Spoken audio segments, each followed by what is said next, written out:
From Governor's Comedy Club in Levittown, this is Sportsbash presented by TicketBash.com. For a limited time, enjoy 20% off World Cup ticket orders at TicketBash.com when you book by March 31st. Use promo code CUP20 at checkout to unlock your savings and secure your spot before tickets disappear. Sportsbash is also presented by the Ryan Anthony Head Start Fund, a group of like-minded individuals trying to raise awareness to our future generations of all possibilities of success other than just college. For more information, visit www.lookwhomadeit.org. Well, hi again, everybody, and happy opening day, Met fans, as the Mets are getting set to take on the Pittsburgh Pirates in the season opener at Citi Field. I'm Peter Schwartz. The phone number to call is 516-465-3990, and I'm going to get to Tony Walker right off the bat because we were just laughing before we went on the air. Tony Walker, my producer and the host of the Knock 'em Dead comedy show from 11 to 12:30 Monday through Friday. We are watching, as we're doing the show here, the Mets are showing their opening day ceremonies on their YouTube channel, and they're introducing all the Met players, and I'm cracking Tony up because you ever see like players get introduced and you see they're wearing a number, and the first thing that pops into your mind is a number that an older player wore, like a player from years ago. So they put 20. What was the first number that George Theodore? 25 goes up there, and I say to Tony, "Oh, that's George Theodore." Oh, it was 15. 15 was Jerry up there. Grody. Was Jerry Grody, and Tony is amazing because as everyone knows, I'm a Yankee fan, but I have a huge knowledge of Mets history, and they're going through all the numbers. And they're getting the 26. I said that's Dave Kingman, and they're getting the 27. They said that's Craig Swan, and Tony's like, "Oh, you know a lot about the Mets." I said, "Yeah, not only did I grow up around the Mets a lot, but my whole family is Met fans, so you have to know the Mets history." You were very impressed that I reeled off all those numbers, I right? am very impressed. I truth be told. And most importantly, the number that came up there was 29, because that was the number worn by Frank Viola when he was on the Mets. And I bring Frank Viola up because my wife and I are proud alum of East Meadow High School, where Frank Viola went to school. We're going to get Frank Viola on the show.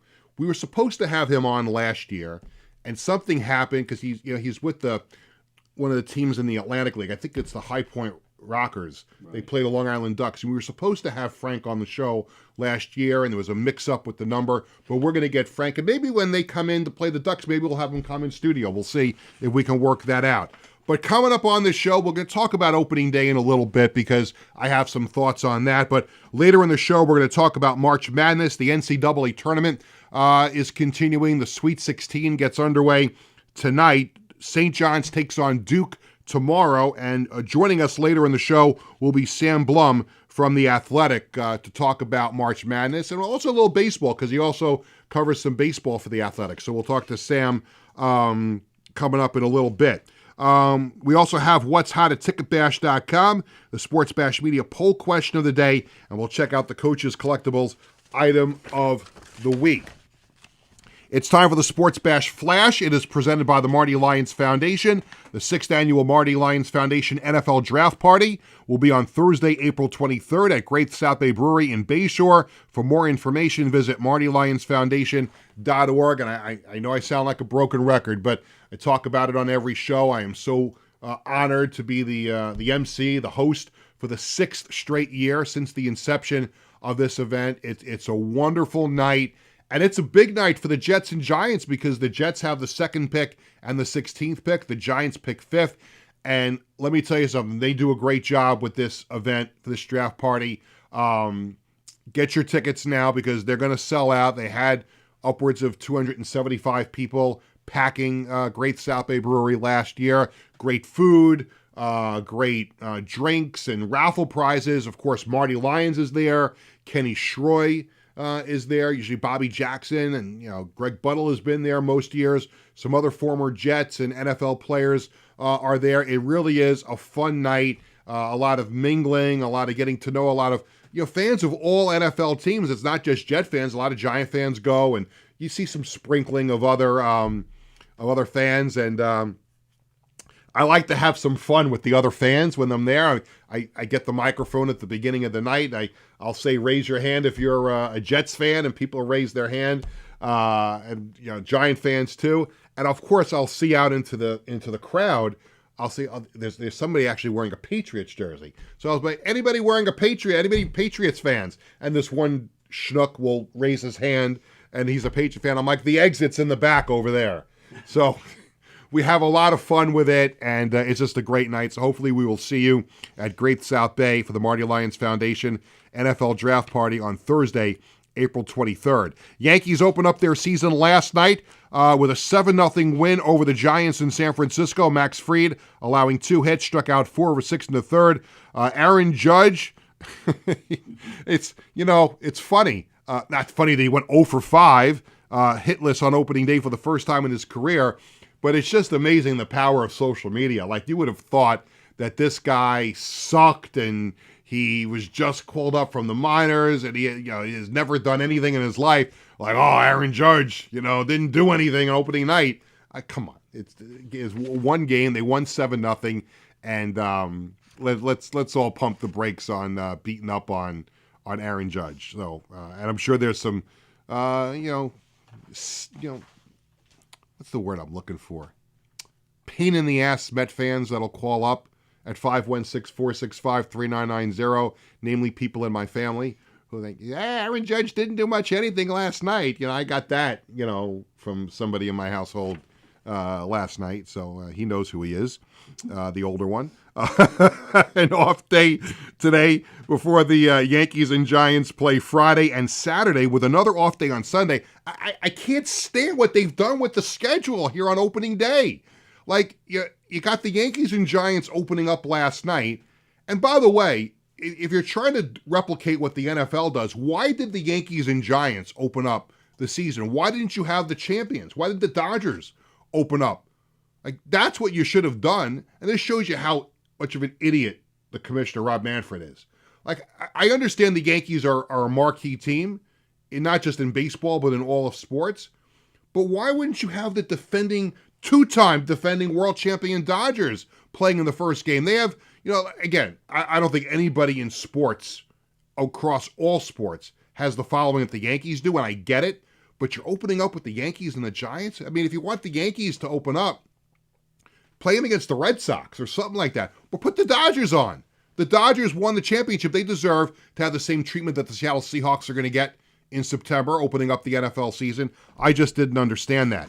As we talked about, the Mets are opening up their season today against the Pirates at Citi Field. Freddie Peralta against Paul Skeens. And Tony was very excited because earlier this morning, the Mets have brought back Tommy Pham, signing him to a minor league contract. You had to see Tony was just beyond excited about the return of Tommy Pham. And now certainly the Mets can put those playoff tickets on sale with the return of Tommy Pham. Hockey, the Rangers lose to the Maple Leafs 4-3. That eliminates the Rangers from playoff contention. Tonight, the Islanders host the Stars. Islanders with 10 games left.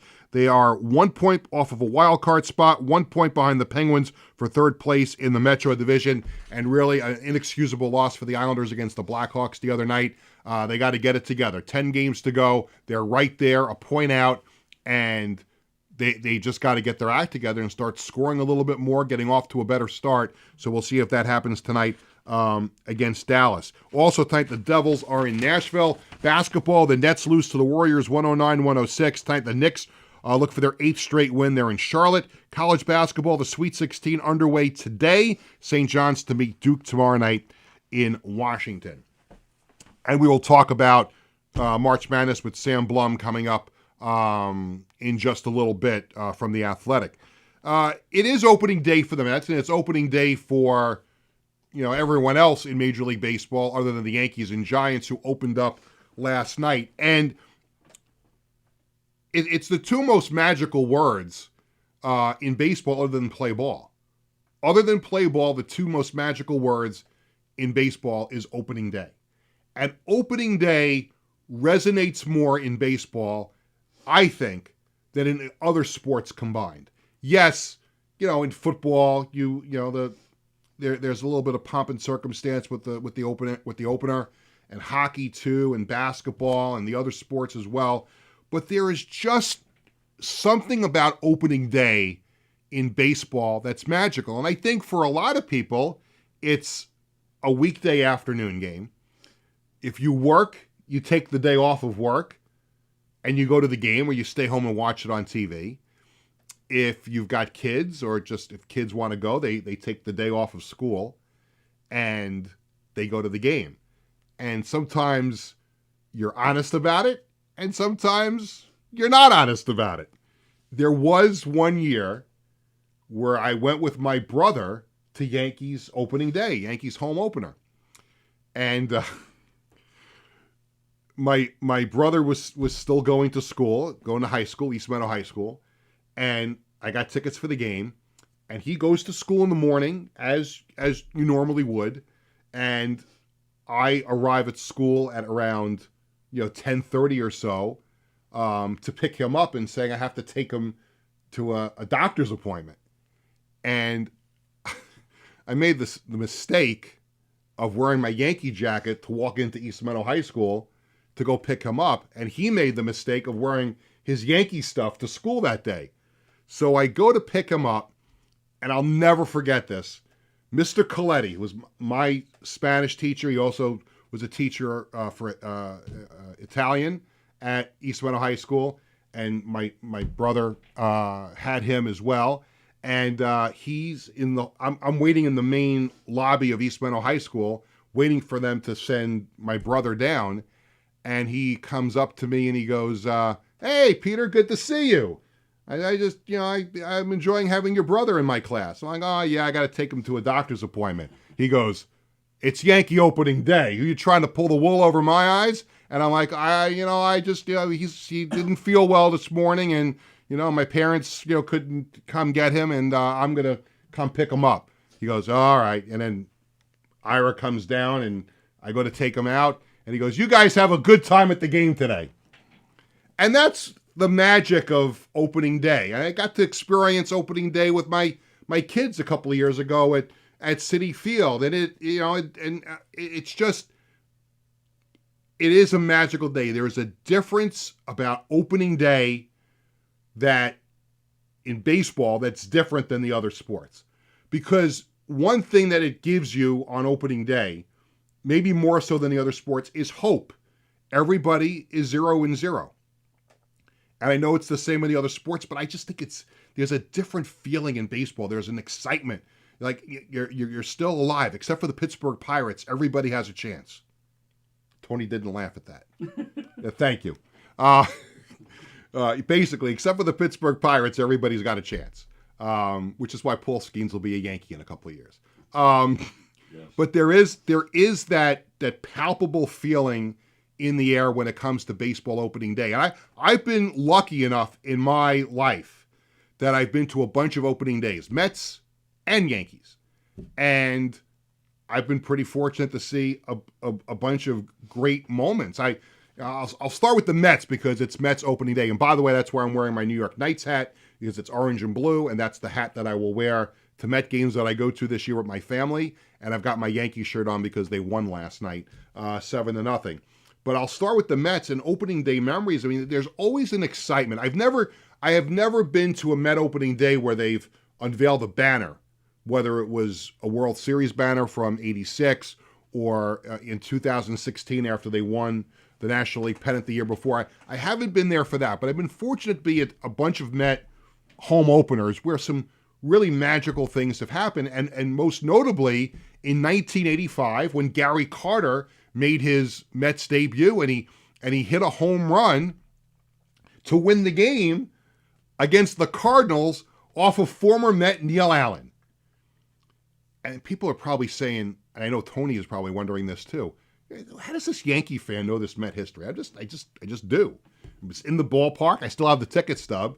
And the place was shaking because here's the new guy, the guy that was going to be the missing piece to the puzzle for the Mets. Gary Carter. Oh, look at that. Is that you?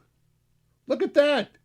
Tony Walker behind the outfield fence. You got to show that, put that up on when they unveiled the Kid 8 thing on the fence. And Gary Carter, by the way, is my wife Cheryl's favorite player. So we have to get to that Gary Carter bobblehead game this year. Yes, you do. Yes, or I'm going to have to do. Yeah. There you are with him when he managed the Ducks. When Gary Carter managed the Ducks, we went to a game.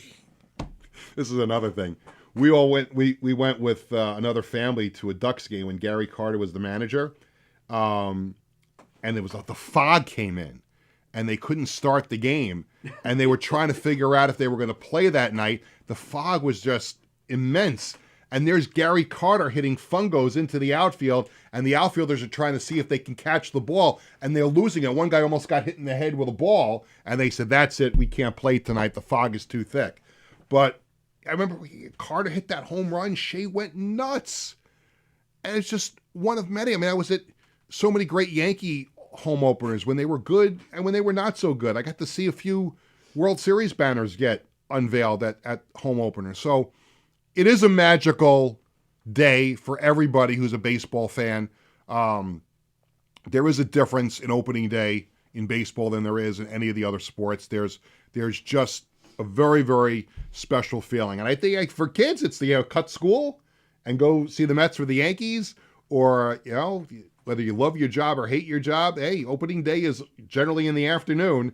So you take a long lunch, or you say, yeah, you know what, I'm taking a half a day, or you just don't go into work at all. And I think that's what's special about opening day in baseball, is that it really creates this magic, whether it's families or friends or whatever it might be.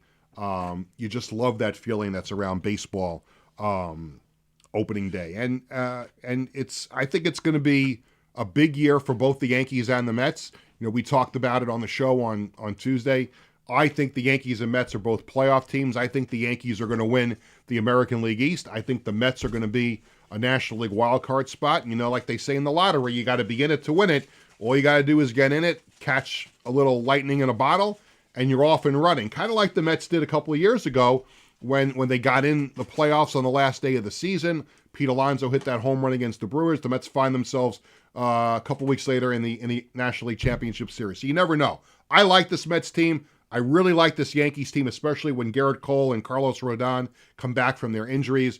And I think we're going to have a lot of October baseball here in New York come October, of course, on the calendar. While it's baseball opening day, it's also March Madness. And when we come back, we're going to talk to Sam Blum from the Athletics. St. John's getting ready to take on Duke in the NCAA Sweet 16 tomorrow night. We'll talk to Sam about that and a lot more coming up on Sports Bash right after this.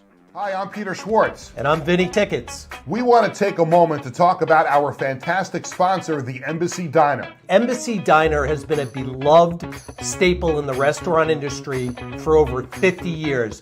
And the great thing about it is when you walk through the door, you're not a customer, you are family.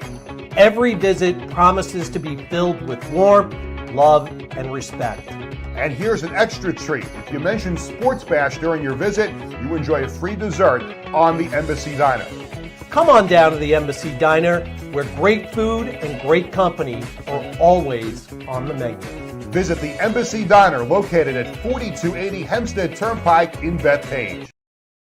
Hi, I'm Peter Schwartz. And I'm Vinny Tickets. In 1982, the Marty Lyons Foundation began with a single heartfelt mission: to bring moments of joy and hope to critically ill children by granting wishes that make their dreams come true.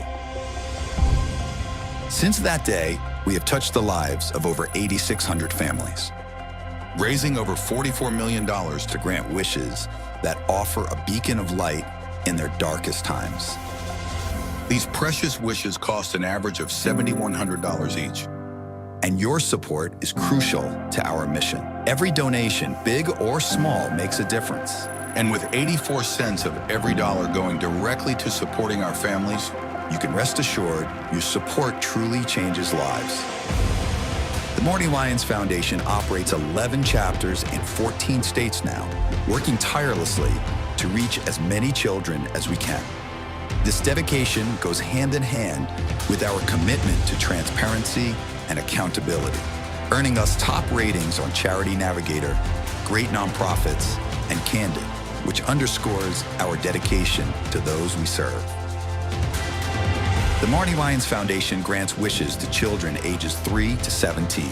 And what really makes this foundation so special is our willingness to grant not only a first wish, but also consider a second wish to a child who continues to battle a life-threatening illness.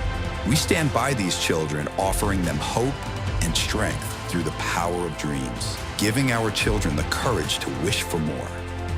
What's your purpose in life? Is your purpose in life to live in the big house and drive the nice car? No. Your purpose in this life is to make it a little bit better for those that follow and realize that we live for today to see a better tomorrow. Visit MartyWyonsFoundation.org to learn more and get involved. Welcome back to Sports Bash, presented by the Ryan Anthony Head Start Fund. I'm Peter Schwartz.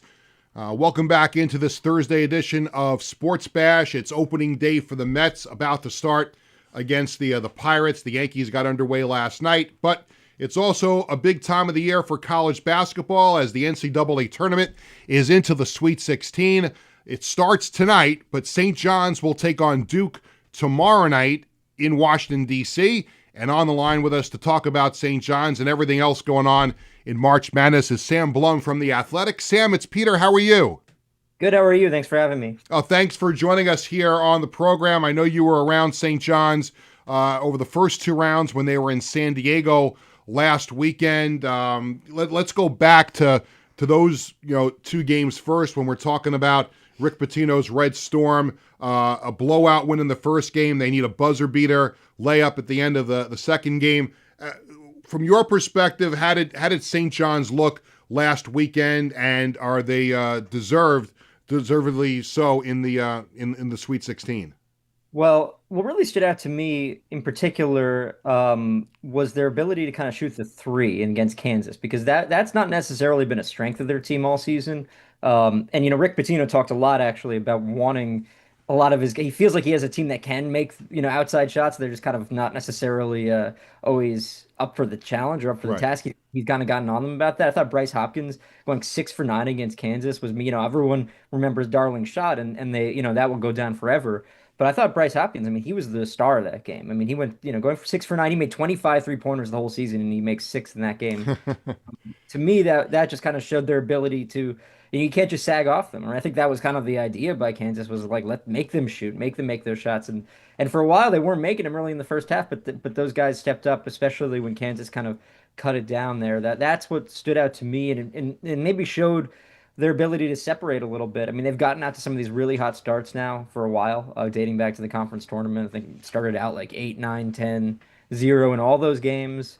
Did the same against Northern Iowa. So they're red hot at the right time. They've only had one loss in the last couple months, and that was a bad, ugly loss. But same team they've also beat twice since then, I think, in UConn. So to me, they're a championship contending team because of their ability to kind of mix it up, and their defense puts them in, will keep them in games no matter what. Be really curious to see how they face, match up against Duke, who's maybe the tournament favorite, maybe Arizona. We can probably go either way on that one, but Duke's looked beatable so far, and thus far St. John's maybe hasn't as much. Well, we'll get to that game in just a second, but when Darling hit that game-winning layup, at the buzzer, I think the moment there was the reaction by Rick Pitino. I think most coaches, when their team gets a game-winning shot at the buzzer, you'll see the coach jump up and down, hug his assistant coaches, and all you saw Rick Pitino do was kind of go like it was a relief, and then he walked away. That was the marquee moment there for St. John's fans, is seeing how cool, calm, and collected Rick Pitino was. Yeah, it kind of reminded me of Jay Wright in 2016 when Villanova hits the buzzer beater to win the national championship, and he missed literally no reaction to that. I understand maybe in a round of 32 game, you hold off on the celebration, but as he said after the game, I've been on the winning side of those, I've been on the losing side of those, listen, I haven't been around Rick Pitino his whole career, obviously, but you just get the sense that he's got this little bit of an introspective, view of this whole deal that he's got going with St. John's. This is, maybe something that's almost like house money for him to some extent. I think after he essentially lost his college coaching career, everything since he's gotten back has almost just felt like it's not even, it's just something you can appreciate a little bit. And I think that's just how he looks at it. I saw he said earlier this morning, he's not going, he'll either retire or he's going to coach St. John's. There isn't really an in-between.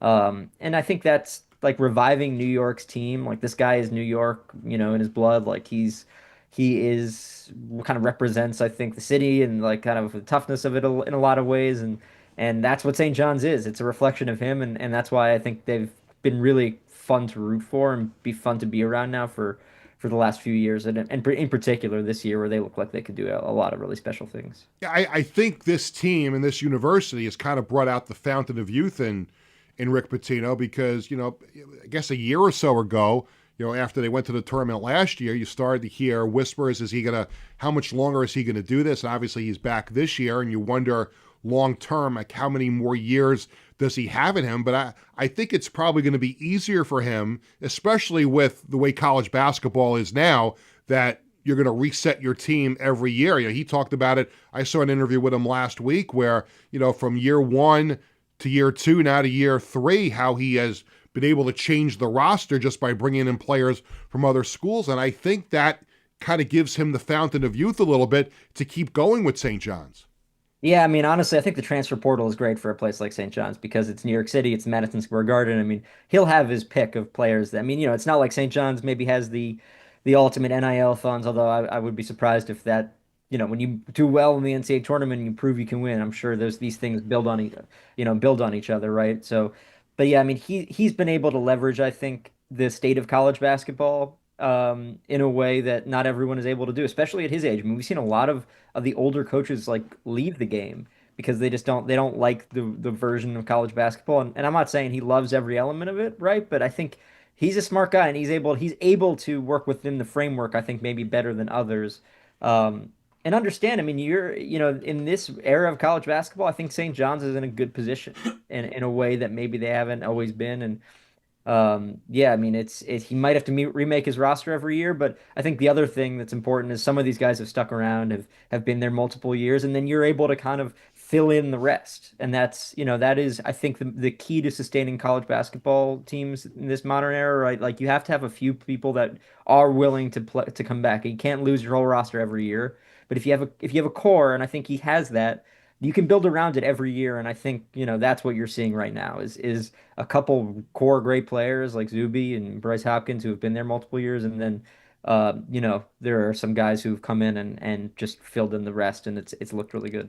We're talking to Sam Blum from The Athletic as St. John's takes on Duke tomorrow night in the NCAA Sweet 16. And we're talking to him about March Madness here on Sports Bash. You mentioned Zuby, and that's Zuby Ejiofor, and came to St. John's.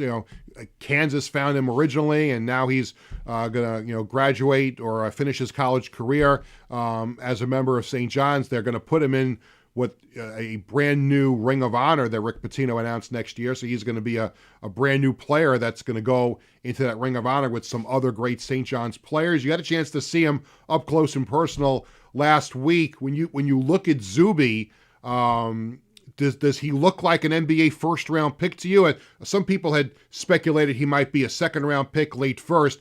After the performance and the job he has done this year, do you look at him as a first round pick in the NBA this year? It's tough to answer that just because, like, I don't, being a dominant college basketball player is not always going to mean you're going to be a first round NBA pick. He actually didn't even have the interesting part of it is he didn't have a really great weekend in the first weekend of the NCAA tournament. I mean, he had some issues, some turnover, some foul stuff and things like that. But yeah, I mean, I think it's a testament to the team that they don't necessarily need him to be that guy every game, but also. Yeah, I mean, listen, he's one of the best players in college basketball. I know that there was a lot of talk about him not making the AP, first team All-America or second team, like on those, All-American list. And though that was wrong, right? He is probably a top 5 to 10 player in the whole sport right now. How that translates at the NBA level, I think will be interesting. I don't, it's hard for me to say, is he a first round pick? It's just not necessarily, my area of expertise, but I mean, ultimately I think he's good enough to play at that next level, and he'll get a chance to do that. I think that's pretty clear at this point, and we'll see how that plays out. And they're going to need him every single ounce of everything he's got against Duke tomorrow night, the number one team in the country. And you mentioned before they have looked beatable in the first 2 games of the season. So from a St. John's perspective, when you look at this game tomorrow night, what does St. John's have to do to not just stay in this game against Duke, but to have a chance to beat them at the end? I mean, you just need this. Their defense is going to be what wins them this tournament if it gets to that point. So I mean, Duke is one of the best highest scoring teams in the country. This is going to be a great defense against a great offense. And so I think if you're St. John's, you want to be able to control the tempo. I mean, that game the Kansas game was so fascinating because Yeah. it was a high tempo. Like it was the points did not match the pace in any way, shape, or form. But I think that's the kind of game St. John's will do well. And even at a high pace game, if you're forcing bad shots even if you're playing, kind of at the tempo that Duke wants you to play at, that St. John's could still win that game. I think that, and they'll need to make their threes. They'll need Zuby to be a little bit better. But I don't really think of this as like a big David Goliath. Like this isn't a huge upset that St. John's needs to pull tomorrow. I don't think they can win this game. I think, and especially since Duke very quick, very easily could have lost to just five random guys on the Siena Saints. So this is a better. They're facing a better team now. I'm sure Duke will, have the scare of a lifetime on last week ago today. But you know they'll be better than that. But I still think St. John's can win this, and they'll. I mean, they'll have a lot of fans there in DC, and I'm sure Duke will as well. It'll be a really, really, really fun place to watch a ball game. And I'll tell you what, if St. John's is able to survive this game and beat Duke and get to the regional final, all eyes would be certainly on this game if UConn is able to get past Michigan State. That would set up the the fourth meeting of the season between St. John's and UConn, and St. John's beat them for the Big East Championship. Tell me about what you think of UConn as they go up against Michigan State, and is there a chance that we could get that St. John's UConn game in the regional final? I think it's a great. I mean, I put UConn as the favorite against Michigan State, but I mean, ultimately, yeah, this. Even when you think UConn's not maybe at the same level as they were in their little championship run, and they took a step back last year, like they're still just as good. I mean, they're the class of college basketball, but at the times that they've been most vulnerable this season, it has been against St. John's. They've lost they've had a blowout win, and they've had two really ugly losses. Um, I don't know. That would be a really fascinating matchup. Yep. And just old Big East basketball, right? It would feel, in another Big East gym, I guess, right? Because it would Right. be at the Georgetown's arena. So yeah, I would be fascinated to watch that one play out. And everyone always every coach Rick Pitino goes up against that's kind of got some pedigree. It feels like this heavyweight matchup for a whole other reason too, like Bill Self and Rick Pitino, and there's just it adds an element of intrigue to these games, especially when you know that Hurley on the sideline is probably going to have a conniption if anything goes against him. Yeah, he kind of rubs people the wrong way a lot of times too. I don't think he has included. too many friends in college basketball, but I think he's creating a whole lot of enemies, right?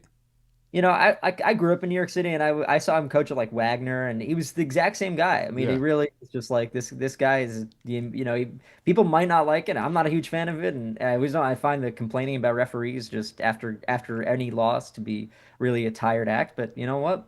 Cannot argue with the results. Those are undefeated. How about some of the other games, Sam? There's 4 games tonight. You have Texas, Purdue, Iowa, Nebraska, Arkansas, Arizona, Illinois, and Houston. What are your thoughts on some of the other games and how you think the Sweet 16 will unfold this weekend? And I'm excited about the Iowa-Nebraska game. That's a good people. We're talking about St. John's, UConn, but Iowa-Nebraska is another little rivalry, and Iowa had the upset of the upset of the tournament so far, beating Florida. I think Ben McCullum is probably one of the best NCAA tournament coaches out there.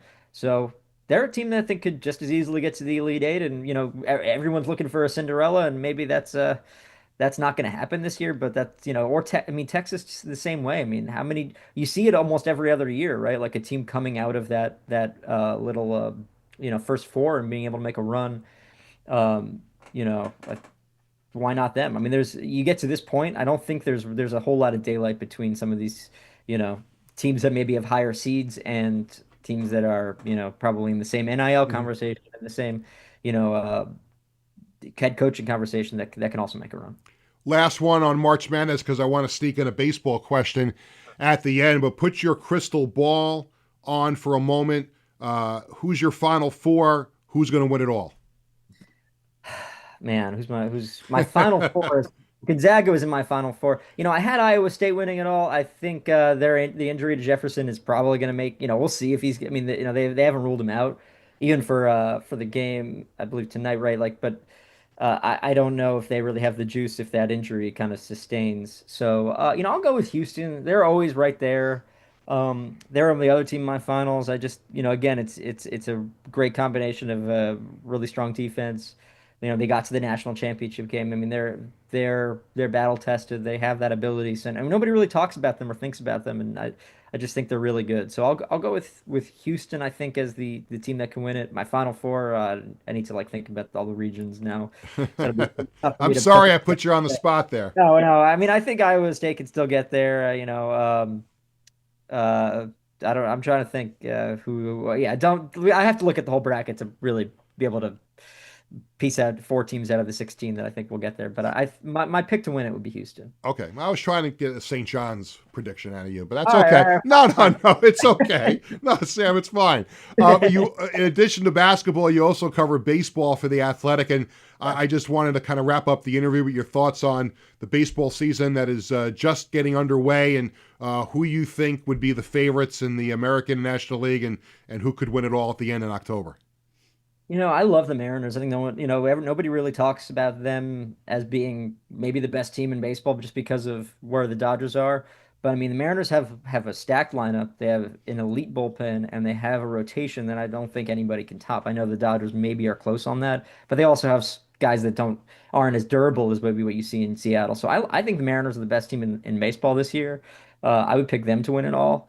Hey, you know what? I'll since I didn't go with St. John's, so let's go with the revival for the Mets. They're they've redone their roster in a lot of ways, and certainly they're the core of their roster.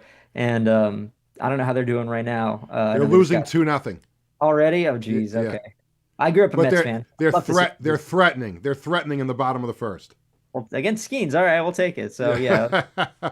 And what do you think about the Yankees? Do you see them making a deep October run? I know everyone kind of got on them for just running back similar roster, but hey, man, I mean that they're good enough. It's a different makeup of the league, and you never know when a similar roster might be a little bit better one year after the other. So they could do it. I don't I mean, look good last night. So hey, it's I see you got your shirt on, so yeah.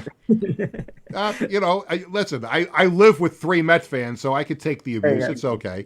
Yeah. Sam, I can't thank you enough for joining me here on the show, and enjoy covering the rest of the NCAA tournament and the baseball season. Hopefully, we'll get a chance to talk again during baseball. We'll have you on again, okay?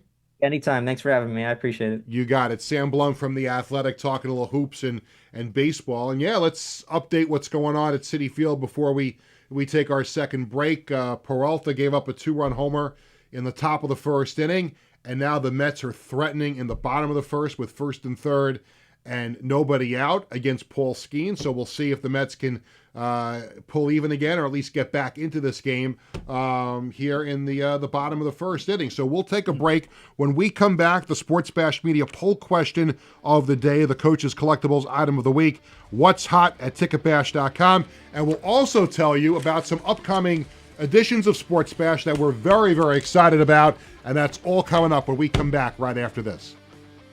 We want to take a moment to talk about our fantastic sponsor, the Embassy Diner. Embassy Diner has been a beloved staple in the restaurant industry for over 50 years. And the great thing about it is when you walk through the door, you're not a customer, you are family. Every visit promises to be filled with warmth, love, and respect. And here's an extra treat. If you mention Sports Bash during your visit, you enjoy a free dessert on the Embassy Diner. Come on down to the Embassy Diner, where great food and great company are always on the menu. Visit the Embassy Diner, located at 4280 Hempstead Turnpike in Bethpage. In 1982, the Marty Lyons Foundation began with a single heartfelt mission: to bring moments of joy and hope to critically ill children by granting wishes that make their dreams come true. Since that day, we have touched the lives of over 8,600 families, raising over $44 million to grant wishes that offer a beacon of light in their darkest times.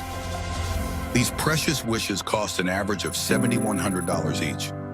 And your support is crucial to our mission. Every donation, big or small, makes a difference. And with 84 cents of every dollar going directly to supporting our families, you can rest assured your support truly changes lives.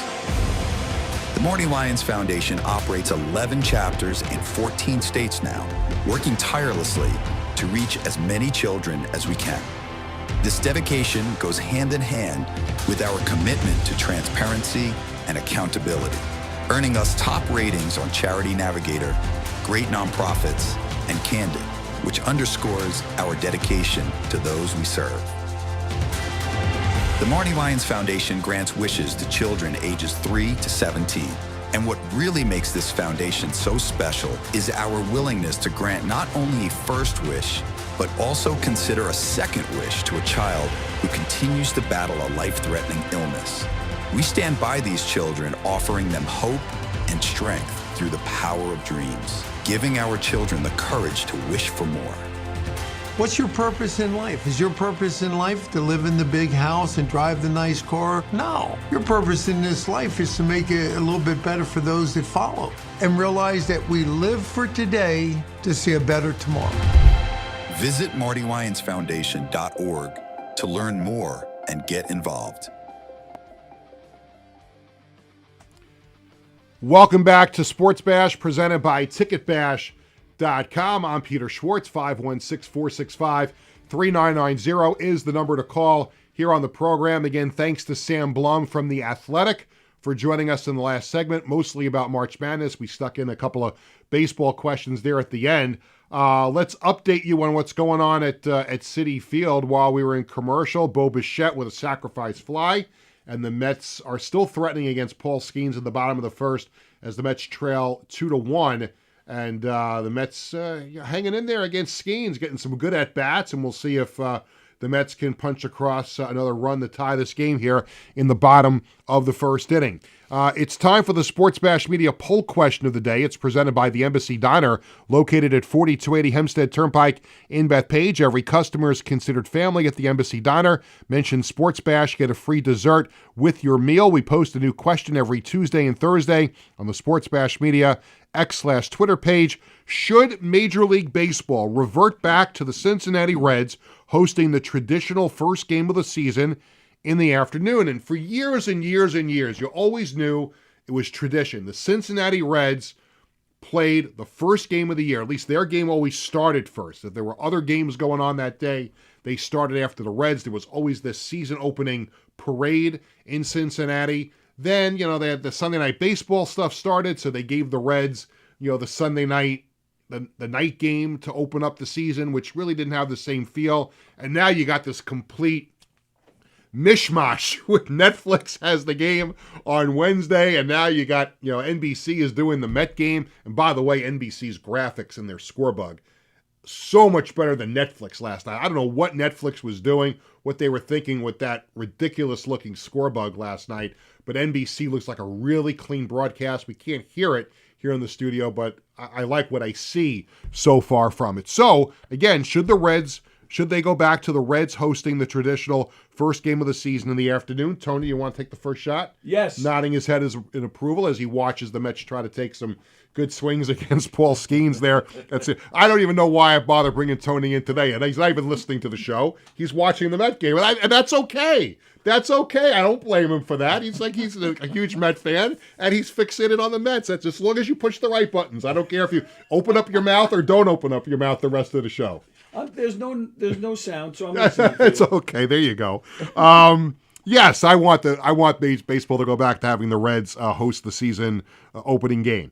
Time for the Coaches Collectibles item of the week. Coaches Collectibles, your number one source for 100% authentic sports memorabilia and live public autograph events. And as we told you on Tuesday, Matt Martin, Casey Cizikas autographed Young Guns rookie cards. We're still trying to get that Matthew Schaefer one this year. It's still elusive, but we'll see. We'll get some more packs and see if we can find that Matthew Schaefer rookie card that's going for hundreds of dollars right now on eBay. Coaches Collectibles, your number one source for 100% authentic sports memorabilia, and live public autograph events. Check them out online at www.coachescollectiblesny.com and use code SPORTSBASH for free shipping on all orders. By the way, the Chaz Palminteri event that was supposed to be yesterday for Coaches Collectibles, that has been postponed. They're going to announce a new date for that, so stay tuned to Coaches Collectibles socials and our socials. We'll let you know when that gets rescheduled, but it will be rescheduled at some point in the future. It's time for What's Hot at ticketbash.com. St. John's facing Duke in the NCAA tournament, a Sweet 16 tomorrow night in D.C., and again, it's a short trip. As you know, a lot of St. John's fans made their way out to San Diego last weekend. This is a short trip, Amtrak, drive down there, whatever you want to do. But and the tickets are going for a good chunk of change, but you'll get the best prices for those games if you go to ticketbash.com. Mets host the Pirates at Citi Field Saturday and Sunday. Tomorrow is an off day, and I like how they do this now. And they've really tried to make more of a concerted effort in years past to have a team's home opener, and then they schedule it an off day the next day in case there's a rain out. So they've got that little, buffer that if the game is rained out or they see inclement weather, and they really don't want to get opening day marred by bad weather, so they just schedule that built-in off day. So the Mets and Pirates will be off tomorrow, and they'll play again Saturday and Sunday. The Islanders host the Stars tonight at UBS Arena. Then they'll host the Panthers Saturday afternoon. And this is, again, I said at the beginning of the show during the Flash, it's crunch time for the Islanders. I mean, no more excuses. You can't be losing at home to the Blackhawks.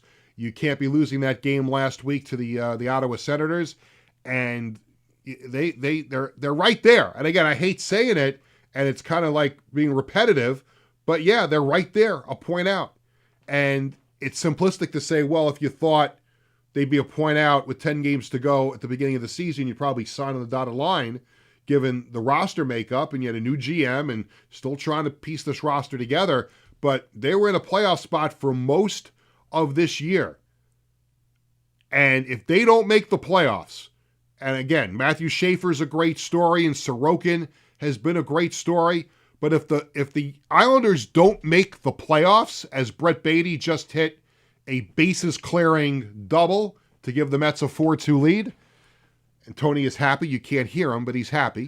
Can we get a hoo-hoo out of you? Woohoo! There you go. Thank you, Tony. If the Islanders don't make the playoffs now, it is an unbelievable disappointment because they were in that spot just about the whole year. You got to make the playoffs now. And ownership wants them to make the playoffs because that guarantees at least 2 home playoff gates. Yeah, you have to make the playoffs. And you certainly can't get off to the starts they got off to against the Blackhawks the other day. And the Mets are getting all the breaks right now. Sudden pop up there. They lost in the outfield, and Brett Beatty comes in to score on Cruz misplayed that ball in the outfield. He misplayed the last one, too. He misplayed the last one also, right. Yeah. So 5-2 Mets now. Who was that just got that? Beatty scored. I don't know who. I couldn't see who that was up at bat. But the Mets now lead 5-2, a big first inning against Paul Skeens.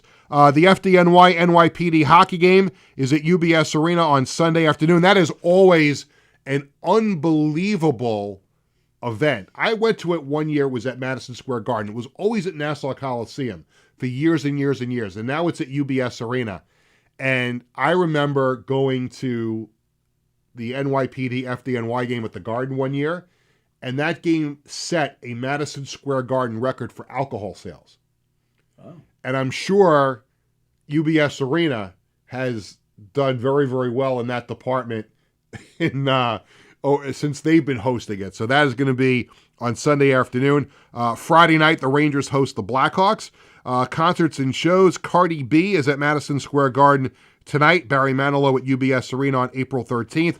And wrestling fans, the road to WrestleMania picks up steam on Monday with WWE Monday Night Raw on March 30th. That's this Monday. Then the next night, NXT is at the theater at Madison Square Garden the next night on March 31st. Get the best seats at the best prices with no service fees at Ticketbash.com.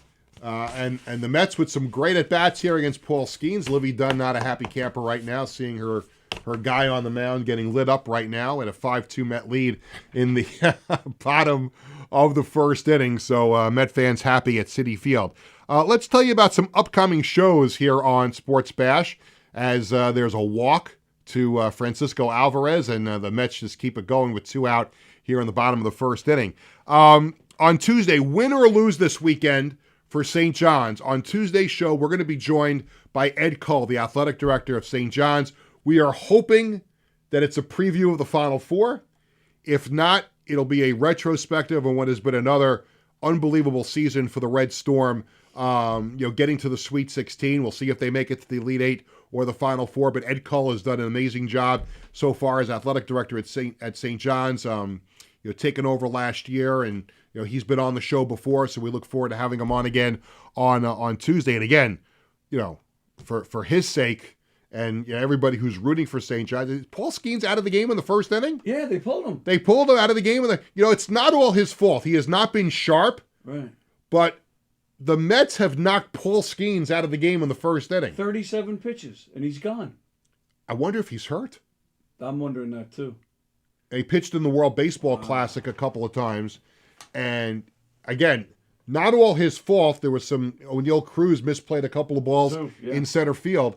But Paul Skeens, here's one of your headlines for today in Major League Baseball. The Mets knocking Paul Skeens out of the game in the first inning. So big news out there at Citi Field. And they have a chance to really put an exclamation point on this if they can get another big hit here with the bases loaded. So Ed Cole will join us on Tuesday. Next Thursday, April 2nd, we're very excited about this. Our next installment of FOP, Friend of Peter. I'll be joined for the whole hour by NHL.com managing editor Brian Compton. Brian and I have known each other for a long time, and we're both, residents of Wantagh, and our kids going to school at MacArthur. But I also know Brian from seeing him so many times at hockey games, namely Islander games over the years. And Brian was diagnosed with multiple sclerosis in June of 2024. Walk MS 2026 is on May 16th at Jones Beach at 10 a.m. You can join Team B Comp, that's for Brian Compton, by scanning the QR code on your screen. And when Brian joins us here on the show next Thursday, we'll have a much better indication as to whether or not the Islanders could be making the playoffs. Now, I don't know if they'll be completely eliminated if they lose the next couple, but hopefully we'll have a much clearer picture, and hopefully the Islanders can get on a roll and have a good conversation with Brian next Thursday on the program. Thursday, April 9th. We had to reschedule this from last week. I'll be joined on April 9th by former Giants assistant coach Kevin Gilbride. He is going to be honored by his alma mater, Southern Connecticut State University, on June 4th. Gilbride was a player and a head coach at Southern, and he was also the head coach of the New York Guardians of the XFL in 2020. And I remember talking to Kevin when he got that job, because he was a guy that was a longtime assistant coach in the National Football League and never got that chance to be a head coach in the NFL. And he got that opportunity in the XFL with the Guardians in 2020. By the way, did I make a mistake? The Mets did not have the bases loaded. They had first and second, and now they have second and third with the wild pitch. So we'll see. We have an update before we go off the air in a few minutes. But I remember, speaking of Kevin Gilbride not getting that chance to coach in the NFL, when I was the broadcaster for the XFL's New York, New Jersey Hitmen in 2001, the head coach of the team was Rusty Tillman. And Rusty Tillman at the time was known as one of the special teams gurus in the National Football League. And he waited forever to become a head coach. He never got that chance in the NFL. He gets the job with the XFL, and I had a great relationship with him through the 10 games. And then, of course, they pulled the plug on the XFL after 1 year. And I remember talking to him and saying, because I stupidly thought of myself first. Like, here I was waiting for a professional football play-by-play job, and I get it. It's gone after 1 year, and Rusty goes to me on the phone. How do you think I feel? I waited all this time to be a head coach, and now it's gone after 1 year. So, and we lost Rusty, I think, a few years ago.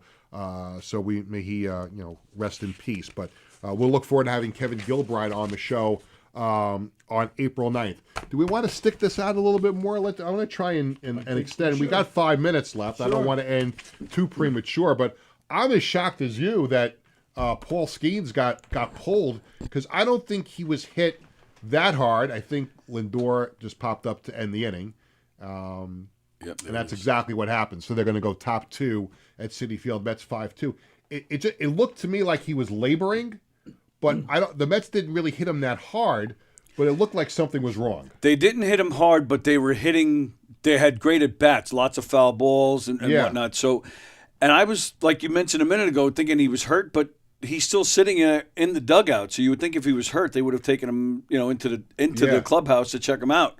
So maybe he's not hurt, but to take him out, they built up the pitch count in the first inning, but to take him out when it wasn't his fault, 2 errors by O'Neill. So two. I mean, they weren't ruled errors. He just misplayed them into extra base hits, both of them. So. Very surprising. Unbelievable development at Citi Field at Paul Skeens. And you think, opening day, the Mets always have success, usually historically, on opening in their home opener and on opening day in general.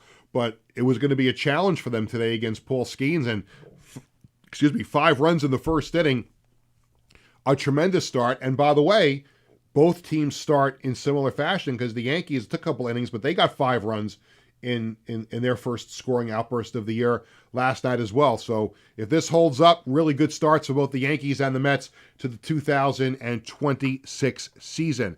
And that will do it for this edition of Sports Bash, presented by TicketBash.com and the Ryan Anthony Head Start Fund. Thanks to my guest on the show, Sam Blum from The Athletic, talking basketball and baseball with us. Thanks to our social media coordinator, Leanne Burgess, and thanks to Tony Walker and everyone here at Governor. Sports Bash sponsored by the Embassy Diner in Bethpage, by Coaches Collectibles, and by the Marty Lyons Foundation. For our entire crew, I'm Peter Schwartz. Thanks for watching. Thanks for listening. Sports Bash is back on Tuesday at 1 o'clock. Have a great weekend, everybody.